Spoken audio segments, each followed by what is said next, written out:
Ito mga boss, matapos nga po kumalat sa social media ang balita na di umano kamuntikan ng magkaharap sa ibabaw ng lona nung taong 2020. Three sila, Carl James, Wonderboy Martin at former IBF Light Flyweight World Champion Milan Melindo. Hindi raw natuloy maglaban ang kapwa Pinoy sa kadahilan ng hindi nagkasundo ang magkabilang kampo, lalo na umano pagdating sa magiging premyo sa laban. Samantala may isang coach naman ang nagsabi kay Melindo at Anya, kung natuloy daw ang salpukan ng dalawa, ay tapos na si Martin. Birada nitong nagkomento, nahihirapan daw si Wonderboy sa mga hindi kilalang boxer.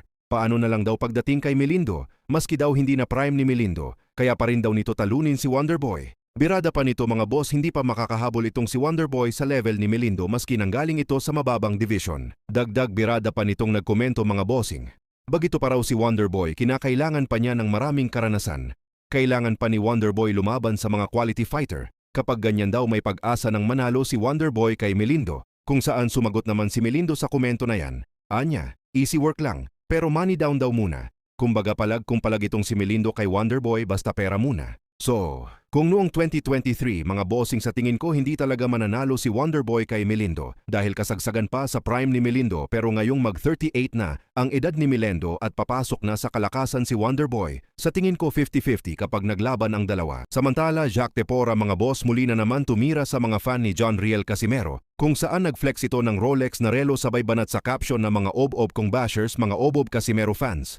Sorry na post hahahagalit na naman kayo. Talagang matindi ang pang-aasar ni Tepora sa mga Casimero fans. So hindi naman pinapatulan ng magkakapatid na Casimero itong si Tepora. Samantala ayon sa BoxRec, mga bossing si Aegis Climas pa rin ang kasalukuyang manager ni Casimero. Para sa mga hindi nakakilala kay Climas, siya ang manager ni 2 times undisputed champion and pound for pound King Alexander Usyk, Vasily Lomachenko at marami pang iba. Pero may bali-balita kasi sa Team Casimero na ang Pinoy-Japanese na si Mark Alisna na ang manager ngayon ni Casimero. Siguro baka hindi pa nag-update ang BoxRec. Sa iba pang mga balita mga bossing, ayon sa Jerry Pence Promotions o Jerry Peñalosa Promotions ay meron daw silang napapalapit na big announcement at mukhang para yan sa susunod na laban ni Kenneth Lover.